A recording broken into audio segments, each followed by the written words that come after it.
তো মানি রেকি কারা শিখতে পারবেন, কারা শিখতে পারবেন না। তো আমি সাধারণত প্রেফার করি যারা উসুই রেকি লেভেল 1 এবং লেভেল 2 করা আছে, কিংবা হোলিফায়ার রেকি লেভেল 1 এবং লেভেল 2 করা, তারাই মানি রেকি শিখলে তারা ভালো ফলাফল পাবেন। কেন ভালো ফলাফল পাবেন আর অন্যরা কেন পাবেন না, পেতে পারেন না বা সম্ভাবনা কম, তার পিছনে দু একটা কথা বলি আমি। তো এই অর্থের সাথে যেটা রিলেটেড, আমাদের বিভিন্ন চক্রের সাথে রিলেটেড। ধরুন আপনার মূলাধার চক্র স্ট্রং, আপনি টাকা ইনকাম করতেছেন।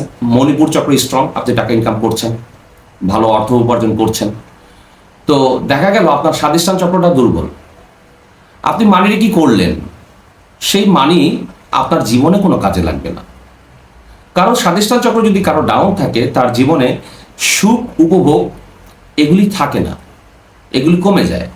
তাই আমাদের চক্রগুলি যখন আমাদের সব ঠিকঠাক থাকে, তখন আমরা মানি রেকি যখন আমরা নিজেদের উপর অ্যাপ্লাই করি, তখন এটা বেস্ট রেজাল্ট পাওয়া যায়। কিংবা দেখা গেছে কারো মণিপুর চক্র ডাউন কিংবা মূলাধার চক্র ডাউন, অনেকেরই এই সমস্যাগুলি দেখেছি। যারা আমার কাছে শিখেছে রেকি, ম্যাক্সিমাম লোকদের দেখা যায় এই মূলাধার চক্র অনেকেরই ডাউন থাকে, ম্যাক্সিমাম লোকেরই। তো তখন কি করতে হয়, রেকি যখন আমরা শিখি, রেকি শিখলে আমরা একটা অভ্যাসের মধ্য দিয়ে যাই। সেই অভ্যাসের মধ্য দিয়ে গেলে আমাদের চক্রগুলি সব ঠিকঠাক থাকে, ব্যালেন্স থাকে, এনার্জাইজ থাকে।